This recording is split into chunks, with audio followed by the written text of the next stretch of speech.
اللهم إني أسألك علما نافعا.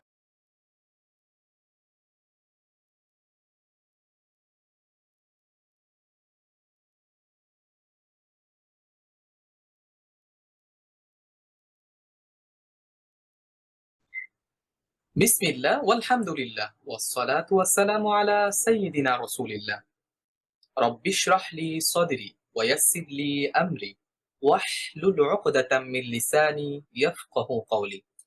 ইলমান নাফিয়া কর্তৃক আয়োজিত কোরআন পড়ি তাজবিদ শিখে প্রোগ্রামে আপনাদেরকে স্বাগত জানাচ্ছি। আমি হাসান মুহিবুল্লাহ। আজকে ইনশাআল্লাহ তাআলা আমরা কথা বলবো দুই সূরার মাঝে বিসমিল্লাহ পড়ার নিয়ম সম্পর্কে। আমরা যখন একই সাথে অনেকগুলা সূরা পড়ি বা একাধিক সূরা পড়ি, তখন আমরা একটা সূরা শেষ করে বিসমিল্লাহ বলে আরেকটা সূরা আবার শুরু করি।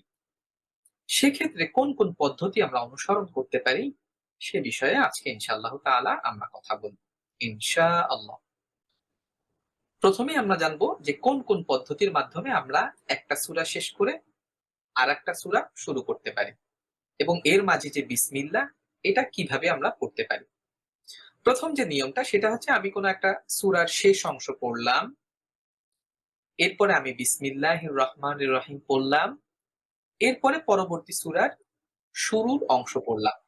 অর্থাৎ প্রথম সূরার শেষ অংশ পড়ার পরে আমি নিঃশ্বাস ছেড়ে দিলাম, এবার নিঃশ্বাস নিলাম, নিঃশ্বাস নিয়ে আবার বিসমিল্লাহির রহমানির রহিম পড়লাম, নিঃশ্বাস ছেড়ে দিলাম, নিঃশ্বাস নিয়ে আবার পরবর্তী সূরার প্রথম অংশ পড়লাম। এটা একটা পদ্ধতি যেটা আমরা সাধারণত সবসময়ই অনুসরণ করি। অনেক সময় দেখা যায় আমরা এভাবেও পড়ি, একটা বড় একটা নিঃশ্বাস নিয়ে একই সাথে সূরার শেষ অংশ বিসমিল্লাহির রহমানির রহিম এবং পরবর্তী সূরার শুরুর অংশ একই নিঃশ্বাসে আমরা পড়তে পারি। আমরা এভাবেও পড়তে পারি, একটা সূরার শেষ অংশ পড়লাম, আমরা থেমে গেলাম, নিঃশ্বাস ছেড়ে দিলাম, পুনরায় নিঃশ্বাস নিলাম, নিয়ে বিসমিল্লাহ এবং পরবর্তী সূরার প্রথম অংশ একই সাথে একই নিঃশ্বাসে পড়লাম। এভাবেও আমরা পড়তে পারি। এই ৩ টা পদ্ধতিতে পড়া শুদ্ধ। তবে একটা অশুদ্ধ নিয়মও আছে। সেটা কি? সেটা হচ্ছে কোন একটা সূরার শেষ অংশের সাথে বিসমিল্লাহ একই নিঃশ্বাসে পড়লাম এবং পরবর্তীতে নিঃশ্বাস নিয়ে আমি পরবর্তী সূরার প্রথম অংশ পড়লাম। এভাবে পড়া যাবে না। তাহলে চলেন আমরা এক এক করে প্রত্যেকটা নিয়মের সাথে উদাহরণ দেখে নিই। প্রথম আমরা যেটা জানি সেটা হচ্ছে কোন একটা সূরার শেষ অংশ পড়লাম, অর্থাৎ আমি যদি সূরাতুল ফালাকের শেষ অংশ পড়ি, ওয়ামিন শাররি হাসিদিন ইযা হাসাদ বলে আমি থেমে গেলাম, নিঃশ্বাস নিলাম, এরপরে আমি পড়লাম বিসমিল্লাহির রহমানির রহিম। এরপরে আমি আবার থেমে গেলাম, নিঃশ্বাস নিলাম, পুনরায় নিঃশ্বাস নিয়ে আমি পড়লাম কুল আউযু বিরাব্বিন নাস। এভাবে আমরা পড়তে পারি। আমরা এভাবেও পড়তে পারি, সেটা কি? আমি একটা লম্বা নিঃশ্বাস নিলাম, যদি আয়াতগুলা ছোট ছোট হয় আমার সামর্থ্যের ভিতরে থাকে, তাহলে আমি এইভাবে কোন একটা সূরার শেষ অংশের সাথে বিসমিল্লাহ এবং পরবর্তী সূরার প্রথম অংশ একসাথে পড়লাম। যেরকম ওয়ালাম ইয়াকুল্লাহু কুফুয়ান আহাদুম বিসমিল্লাহির রহমানির রহিম কুল আউযু বিরাব্বিল ফালাক। অর্থাৎ সূরার শেষ অংশের সাথে বিসমিল্লাহ এবং বিসমিল্লাহর সাথে পরবর্তী সূরার প্রথম অংশ একদমে এক নিঃশ্বাসে পড়লাম। তবে সেক্ষেত্রে কিন্তু আপনাকে অবশ্যই খেয়াল রাখতে হবে যে এই যে প্রথম সূরার শেষের যে আয়াতটা বা শেষ যে অংশটা, এই অংশের সাথে পরবর্তী অংশ মিলায় পড়তে গেলে এখানে যদি কোনো তাজউীদের নিয়ম থাকে সেই নিয়মটা কিন্তু আপনাকে অনুসরণ করতে হবে। অর্থাৎ এখানে কুফুয়ান আহাদুন ছিল, আপনি থামলে আহাদ এরকম হতো যদি নিঃশ্বাস ছেড়ে দিতেন। তবে আপনি যদি মিলায় পড়েন তাহলে কিন্তু পরবর্তী আয়াতের শুরুর হরফ হচ্ছে বা এবং তানভিনের পরে বা থাকলে যে গুন্নাটা করতে হয় এই গুন্না করেই কিন্তু আপনাকে পরবর্তী অংশ মিলায় পড়তে হবে। এই বিষয়টা কিন্তু খেয়াল করতে হবে। আপনি যদি এইভাবে পড়েন ওয়ালাম ইয়াকুল্লাহু কুফুয়ান আহাদ বিসমিল্লাহি, এটা কিন্তু অশুদ্ধ পড়া হবে। কারণ আপনাকে এখান থেকে মিলাই পড়তে গেলে তানউইনের পরে বা আসলে যে নিয়মটা, সেই নিয়মটা আপনাকে অনুসরণ করতে হবে। এবং একই সাথে বিসমিল্লাহির রহমানির রহিম কুল আউযু এরকম পড়তে হবে। এখন যদি আমি এভাবে পড়ি বিসমিল্লাহির রহমানির রহিম কুল আউযু বিরাব্বিল ফালাক, এটা কিন্তু ভুল হবে। কারণ মিলায় পড়তে গেলে এই মিমের নিচে জেরটা কিন্তু আমাকে উচ্চারণ করতে হবে। এখানে কিন্তু তখন আমি ওয়াকফের নিয়মে পড়ে পরবর্তী অংশ মিলাতে পারবো না।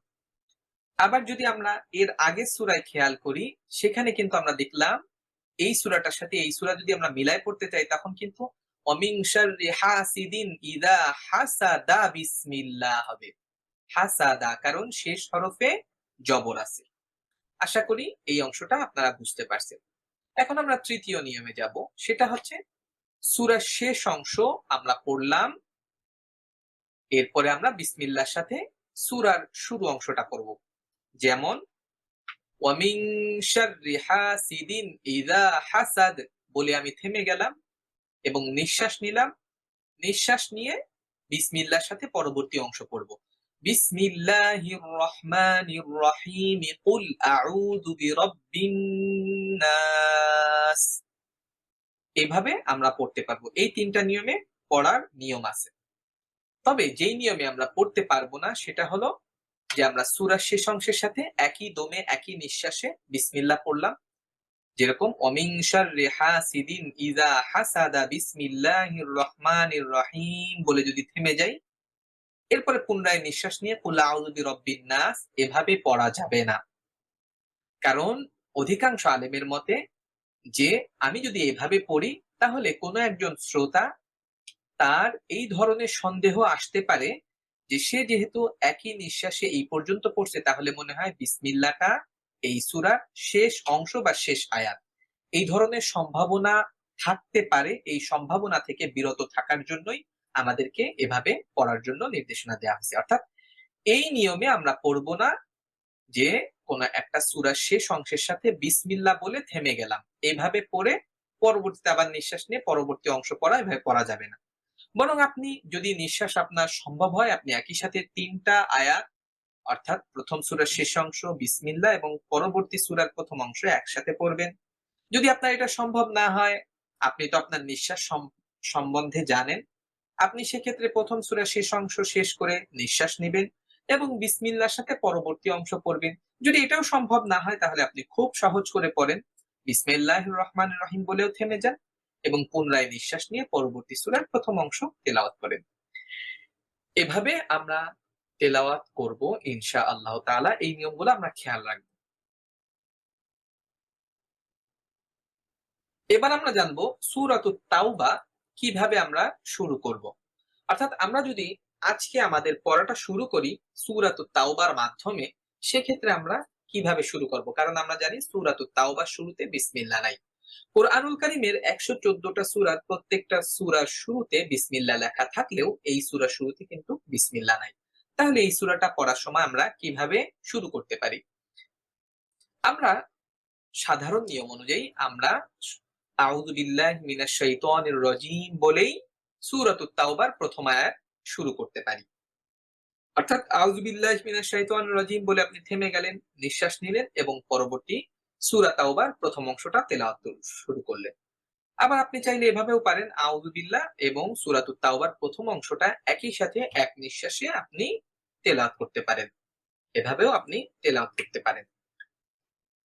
আচ্ছা, এবার যদি বিষয়টা এমন হয় যে আপনি সূরাতুল আনফাল তেলাওয়াত করতেছিলেন। আচ্ছা, আমি এখানের উদাহরণটা একটু বলে নেই, এখানে যেহেতু ছবিটা আছে।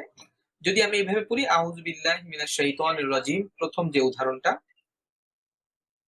তার বলে বারাআতুম মিনাল্লাহি ওয়া রাসূলিহি এভাবে পড়তে পারি, অথবা আউযু বিল্লাহি মিনাশ শাইতানির রাজীম বারাআতুম মিনাল্লাহি ওয়া রাসূলিহি ইলাল্লাযীনা আহাদতুম মিনাল মুশরিকিন এভাবেও পড়তে পারি। আপনার যতটুকু দম হয় আপনি ততটুকু পড়বেন। দম ছোট হলে আপনি আউযু বিল্লাহ বলে শেষ করে পুনরায় দম নিয়ে এই আয়াতটা যেহেতু বড়, আপনি এই শুরু থেকে শুরু করতে পারেন।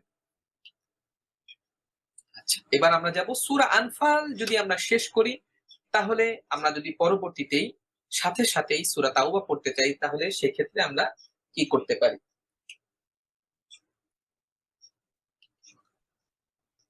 এই নিয়মটা আমরা গত ক্লাসেও দেখছি, আজকেও আবার দেখব। আমরা সূরাতুল আনফালের শেষ অংশটা তেলাওয়াত করে আমরা থেমে যাব, নিঃশ্বাস নিব।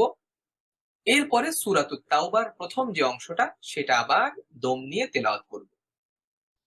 আবার এভাবেও হতে পারে সূরাতুল আনফালের শেষ অংশের সাথে সূরাতুত তাওবার প্রথম অংশ একই নিঃশ্বাসে একদমে আমরা তেলাওয়াত করব। অথবা আমরা সূরাতুল আনফাল এর শেষ অংশটা তেলাওয়াত করে তারপরে সাক্তা করব এবং সূরাতুত তাওবার প্রথম অংশটা আমরা তেলাওয়াত করব। এই তিন ধরনের নিয়মে আমরা সূরাতুল আনফাল এবং সূরাতুত তাওবা একই সাথে তেলাওয়াত করতে পারি। এইটার উদাহরণগুলো আমরা গত ক্লাসেও আমরা দেখাইছি। এই ক্লাসে শুধুমাত্র মনে করায় দেওয়াটাই আমাদের জন্য আমাদের উদ্দেশ্য ছিল আর কি। তাহলে আল্লাহ সুবহানাহু ওয়া তাআলা আমাদেরকে এই নিয়মগুলো জেনে শুদ্ধভাবে কোরআন তেলাওয়াত করার তৌফিক দান করুক। আমিন। ওয়াসসালামু আলাইকুম।